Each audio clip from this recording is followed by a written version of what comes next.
Enter the Sasquatch, the American ape, Bigfoot. Like the Loch Ness Monster, like rumors of real-life vampires, and like reported alien abductions, legends, stories, sightings, and even videos of the creature have emerged. But is any of it true? I'm Rebecca Felgate, and today on Life's Biggest Questions, we are asking, is the Bigfoot real? A hairy, heavy, large bipedal creature is how many describe Bigfoot. But let's start with whether there is any evidence to suggest that any such creature actually lives or has ever even lived in North America. Often called the North American Great Ape, Bigfoot would be one of a kind, as there are no other apes in America. In fact, so far, there has been no evidence to suggest that an ape-like creature has ever existed in the Americas. Something vaguely matching Bigfoot's description did used to exist in Asia, called the Gigantopithecus, although Asia is pretty far from the hotspots of Bigfoot sightings. Or is it? There have been some suggestions that Asia and North America were once connected by icy plains called the Bering Land Bridge, and that some animals made it across.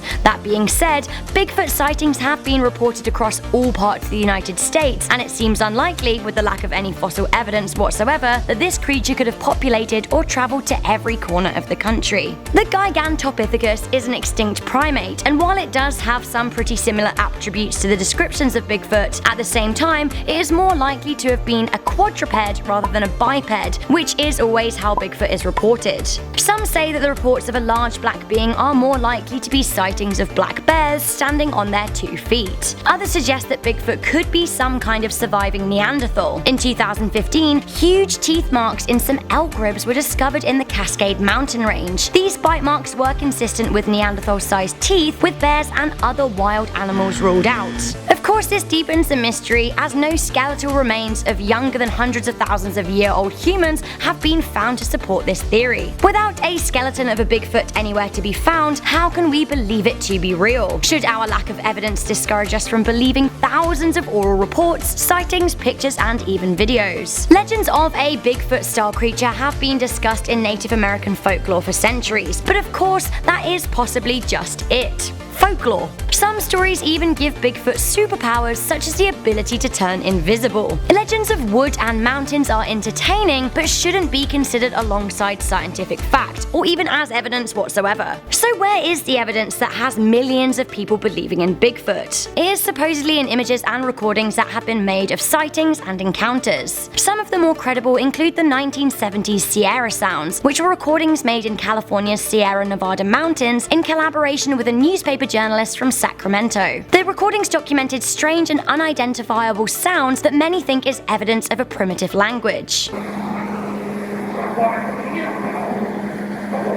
Again, there is the Roger Patterson's Bigfoot footage from the late 60s. Although slowed down and stabilized, it looks a lot like a man in an ape costume. One of the most famous images was taken in 2007 by Rick Jacobs in Pennsylvania's Allegheny National Forest. Although many think it is a bear people have good reason to be skeptical about sightings, pictures, and footage, because so many in the past have proved to be hoaxes. For example, Ray Wallace introduced the name of Bigfoot to popular culture when he reported to have found huge footprints in Humboldt County in California. After he died, it was confirmed that actually he was a prankster who created huge wooden foot models to make the prints. Again, the blurry 1996 Snowwalker footage claimed to have caught Bigfoot in the snow, but that too turned out to be fake, a lot like countless other images and videos. One final piece of so-called evidence lies in the Sasquatch Genome Project. The project claims to have found real Bigfoot DNA, as have a few other sources. The problem is that all conducted have been widely discredited by geneticists. The conclusion is that some of the DNA tests are hoaxes and others were conducted by quack scientists. So, the Bigfoot, the Sasquatch, if they did exist, you really would expect some unshakable evidence. The lack of fossils or remains or credible DNA is concerning, as is the amount of exposed hoaxes. Of course, some reports are genuine, but is it not more likely that the sightings are of mistaken identity? Is Bigfoot real? The scientific among us should be pretty dubious, but of course, life is that little bit more exciting with a bit of mystery. Thank you guys for tuning in to this episode of Life's Biggest Questions. I'm Rebecca Felgate. Please do leave me your comments in the comment section down below and tell me if you think that Bigfoot is real. I'll see you guys in the next video, but for now, stay curious, stay alert, and never ever stop questioning.